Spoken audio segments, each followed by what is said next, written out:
Shriman Prakash Rai ji, Monsieur Prakash Garup, and Professor Rajendra Chenni, all Rangakarmi friends, all Rasikas from Dharwad and other places. As I declare this Utsav of 4 days opened, I must say that for me, personally for me, it is a memorable moment.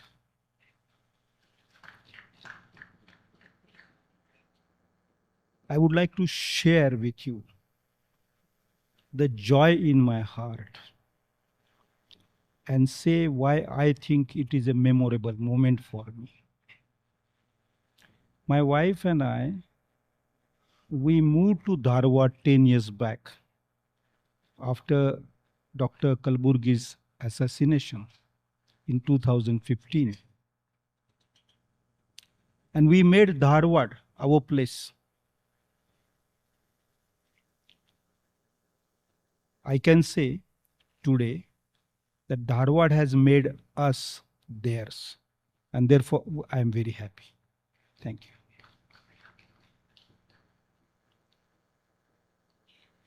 This Utsav organized by Nirdigantha is a reminder that limits are there only for crossing. Horizons are there, but one needs to lift one's horizon and create another horizon which is higher. And that not having an ultimate horizon is the ultimate horizon of Nirdigantha. That's an extraordinary name, not only in the name, but the way it has been working and bringing together a new life. Let me say something about this question of life. Normally, Utsav would be translated into English as festival. But I would refuse to do that. Festival has something picked up from feast, but also fast. Is both fasting and feasting makes a festival. But Utsav is a celebration of Jijivisha, the desire to be alive, the expression of life. And that expression of life was very much evident in the invocation we sung today, which was the invocation reminding us of the Constitution and taking a vow, committing ourselves to the Constitution that the life of this nation, the life of the people in this nation, the life of imagination in this nation will continue forever without any ultimate horizon. That shall be our ultimate horizon. And therefore, I call this Utsav an expression of life and not just a festival. The desire to live on in the middle of difficulties. I have a background in Marathi and Gujarati. And you're all aware that the Marathi theatre in particular has been a very rich tradition. But some of you may know, some of you may not know that the Marathi theatre has its roots in Kannada theatre. In the 1840s, yes, I mean, we need to feel proud of that. In the 1840s, when the first theatre was constructed, proscenium performance was done, presented in Sangli and in Kolhapur, it was artists from what is now Karnataka. Professor Rajendra Chenni has a long thesis on how Karnataka got composed, how many subnationalities. But I am thinking of the present term Karnataka. It was the Bombay Presidency at that time. It is the Kannada's music, the Kannada song, the Kannada act, the Kannada movement, the Kannada stage arrangement, everything went to Marathi, and that became the seed for the Marathi theatre to flourish. It's a great tradition that Karnataka created. And that tradition was created on another tradition of great tradition of thought that came up in Karnataka. About the Marathi theatre, I should say that from 1842, the first performance there, till 1982, Marathi theatre was extremely active. I remember sitting in Bombay on one side with Vijay Tendulkar and another side Mahesh Elkunchwar, watching a 9-hour performance of the trilogy of Mahesh Elkunchwar. Extraordinary. But that was the swan song, perhaps the last of the glorious acts in Marathi theatre, because with that performance, almost about that date, it was early 1990s. 93 is the date when Bombay was renamed as Mumbai. With that, around that date, the intellectual decline of Bombay started. I mentioned this is relevant for us here. Actually, something like that had happened to Bombay. Was known as textile production city. Two other cities, Manchester and Barcelona, also went through an intellectual decline, started going through intellectual decline around the same time. Barcelona turned its people to this strange kind of dance, bringing in primitive energy for urban consumption. Manchester decided to return to theatre and performed, as I was telling Prakash Raji yesterday, performance of Deria Foes, We Can't Pay, We Won't Pay. I think Prakash Garud has translated that into Kannada. Manchester revived itself as a place of culture, place of thought. Barcelona continued to decline. Bombay went down the same way. Theatre is like the pulse of a culture. If theatre is active, a culture is alive. If it is dormant, then the process of slow death of that civilization, of that culture has started. I'm not saying this just in order to please you. This has been a historical fact for centuries, from the times of ancient plays uh, till our times, from Greek till our time, from Ruchakatikam till our time. Theatre has this extraordinary capability of allowing people, not only on the stage, but in the audience, allowing people to do parakaya pravesha, to get into somebody else's place, heart, brain, mind. And that allows one to look at oneself with a restored sense of sanity. But these are strong words. Aristotle used catharsis. Bharata used, Brahmanand. It is the restored sense of sanity that theatre brings back to the people through this prayoga of parakaya pravesh, entering into somebody else's body and mind. Theatre also is one art where not just the mind, not just imagination, but the body and the mind work together in complete unison. And therefore, theatre is the pulse of a culture. Professor Chenny, would you like to translate now or after? Or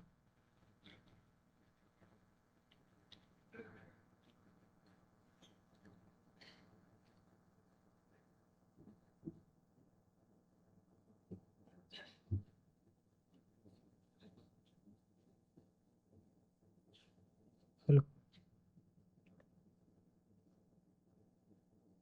ಈ ನಿರ್ದಿಗಂತ ಉತ್ಸವವನ್ನ professor ದೇವಿ ಅವರು ಜೀವನದಲ್ಲಿಯೇ ಮರೆಯಲಾಗದಂತ ಒಂದು ಬಹಳ ಅರ್ಥಪೂರ್ಣವಾದಂತಹ ಕ್ಷಣ ಅಂತ ಹೇಳಿದ್ರು.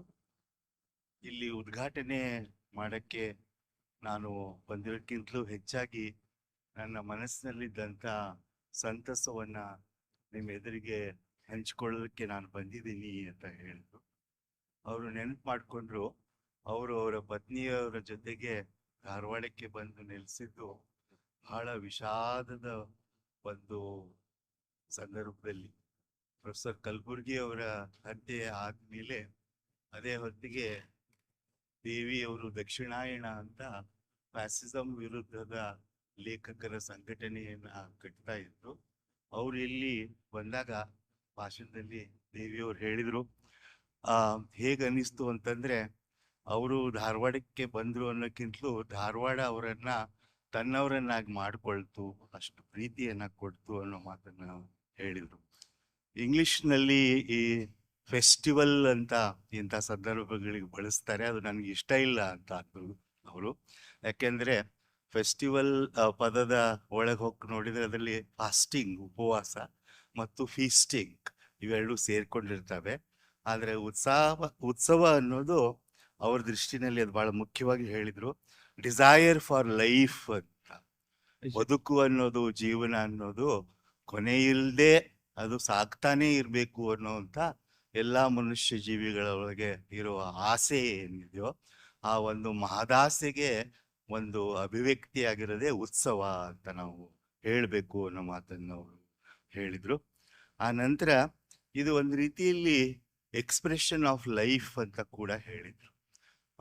ಈ ಉತ್ಸವ ಅನ್ನೋದು ಇಡೀ ಜೀವನದ ಒಂದು ಕನ್ನಡಿ ಮಾತ್ರ ಅಲ್ಲದು, ಜೀವನದ ಸಂಭ್ರಮ ಕೂಡ ಆಗಿರುತ್ತೆ, ಅಭಿವ್ಯಕ್ತಿ ಆಗಿರುತ್ತೆ ಅನ್ನೋ ಮಾತನ್ನು ಹೇಳಿದ್ರು.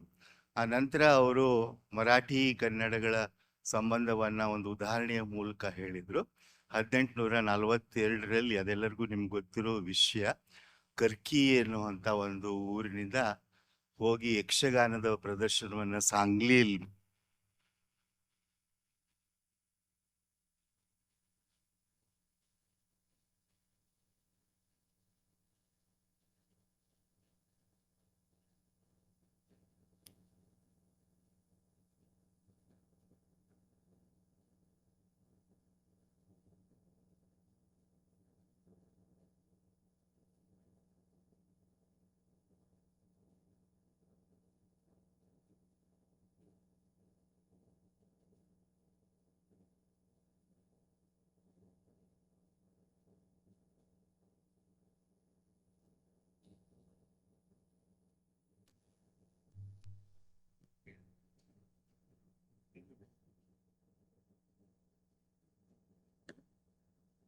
Hello hello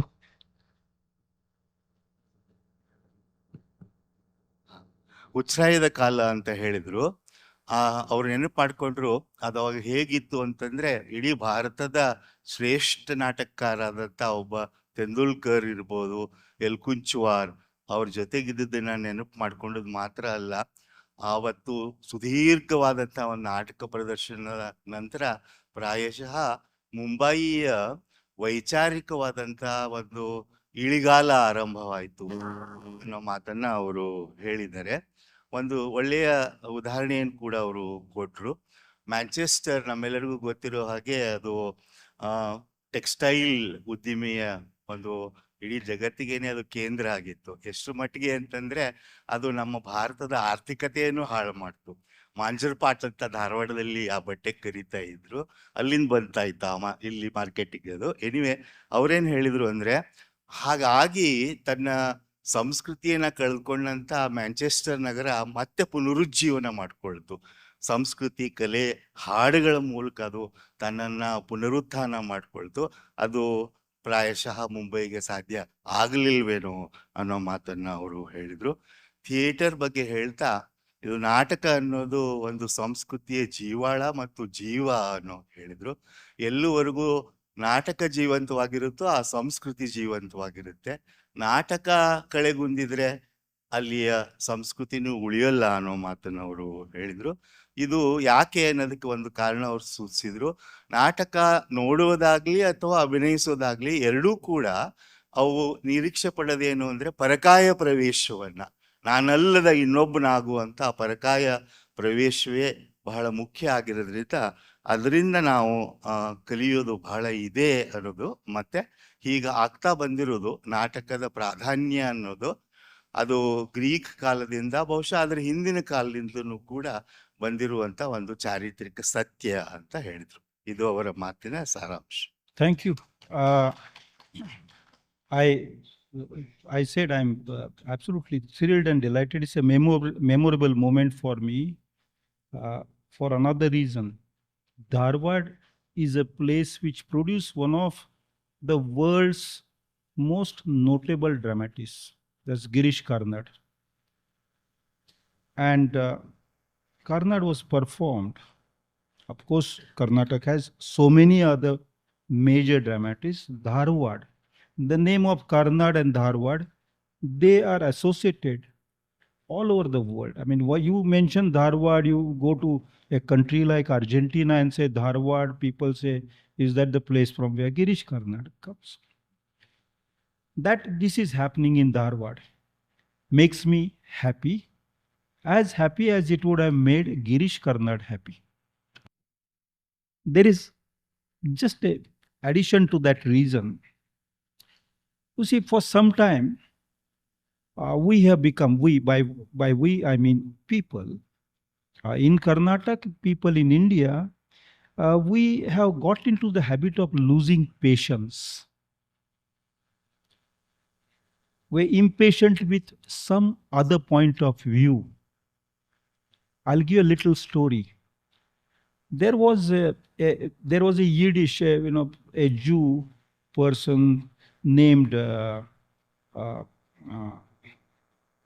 Solomon Nomanovich, and he changed his name to Salam Aleikum. He wrote stories. Stories were about real life. There's a man who has got several daughters. He's worried about how to get his daughters married. Then he decides, why should I worry? They will decide by themselves. So even if he does not like their decisions, he accepts their decisions. This happens to all of us in everyday life. This little story in Russian, in Yiddish, translated, was picked up by an American called Joseph Sten, who made a musical out of that. If there are three daughters, won't they come to the stage and sing three different songs of love? So this musical became a great theater show in United States. It was performed 3,400 times in a queue, non-stop, like the Cats being performed in London. Now, one daughter chooses one kind of husband, third daughter chooses a husband from outside her caste, community, religion. One of our contemporary dramatists, poets, writers, novelists, his name is Jayant Kaikini, turned this into a musical play. It was being performed at, I think, some part of the Shimoga district 2-3 years back. And it was stopped. Stopped because a girl is marrying outside her religion. Sahitya Sambhrama. And my friend Shiva Vishwanathan had come. And he made a speech. It was not liked by some people. It was liked by some people. Some people shouted, asked questions in very loud voice. But the other people in the auditorium said, he has expressed himself. Let him express himself. These are two personas of us I'm not saying that people here are better than people in Shimoga. We're the same. But we have to decide what to choose. And in this, going beyond horizons, going beyond limits, to become anhad, to become endless, immortal, eternity, those are metaphysical things. But to go beyond horizons, to lift, is a very palpable, geographic, real life metaphor. I want to congratulate on choosing this name. Here, we are going to do that today, tomorrow, day after, and the fourth day. And for that reason, in this town, immortalized by people like Bendre and Gokak and Karnad, I feel happy that I am here to witness that. My last thought, the life of a Rangakarmi is a difficult life. It has brief moments of ecstasy and recognition, and long hours of slogging and darkness. I want to assure all those who are acting, directing, lifting furniture backstage, doing lights, sounds, everything. I want to assure you that in a life and a society that are becoming increasingly dominated by digits, increasingly being pushed into, forced into, compelled into existence in a virtual world, illusion, a serfdom, surfing. I'm relating it to the term serfdom, a slavery is compelling people into becoming slaves without real biological memory. You're bringing memory, life, and flesh and blood back into human society. And that's a challenging task. At your personal cost, you are doing it on behalf of Dharwad, on behalf of Karnataka, on behalf of India. I want to thank each one of you. I want to salute each one of you for accepting this difficult path. One of the Upanishads said that that path is like walking on a razor's edge. Walking on a razor's edge. When the feet will start bleeding or get chopped, we don't know, but we must still walk. That long walk till the ultimate horizon also becomes short, and we lift it high, creating a space that Rabindranath Tagore, one of our eminent dramatists of the world, not just a poet but dramatist, that's creating that space, as Rabindranath Tagore describes, space where you can really hold your head high. Into that freedom, let each one of you lead our country. With these good wishes, I stop my few words of inaugural speech.